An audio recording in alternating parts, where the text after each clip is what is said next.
नमस्कार दर्शक बंधु मु स्नेहा स्वागत करुच्छी आपण मानक आमर भिन्न एक ओडिया न्यूज चैनल को आमको सपोर्ट करने और आपण मानक पाखरे लगातार न्यूज पहुँचापी आम चैनल को लाइक सब्सक्राइब और मतामत कमेंट करूँ।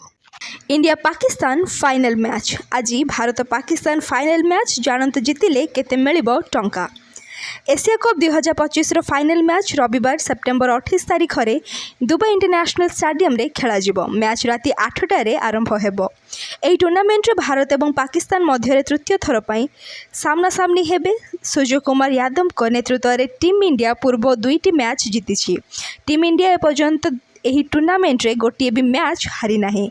तेणु भारत फाइनल रे पाकिस्तान को परास्त करी टाइटल जितवा को लक्ष्य रखिबो। जेतेबेले पराजित दल को मोटा अंकर टंका मिलिबो। एशिया कप 2025 जीतिथिबा दल को 2,60,00,000 टंका पुरस्कार राशि मिलिबो। भारत कि पाकिस्तान केउ दल एही फाइनल जितिबो ताहा देखिबा बाकी रहिला। एहा सहित रनर्स अप दल को 1,30,00,000 टंका मिलिबो। एही वर्ष पुरस्कार राशि 50% वृद्धि करा जाइछि। यह सहित तृतीय स्थान अधिकार करथिबा दल को 5.3 मिलियन एवं चतुर्थ स्थान अधिकार करथिबा दल को 3.9 मिलियन पुरस्कार मिलिबो।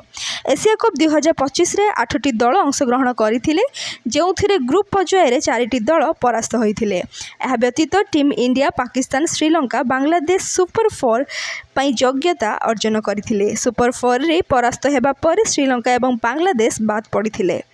एशिया कप 2025 टीम इंडिया पई एक उल्लेखनीय वर्ष होइछि। भारतीय दल एपर्यंत 6टी मैच खेली एवं समस्त मैच जीति सेमाने 6 पॉइंट विजय हासिल करिसेंती।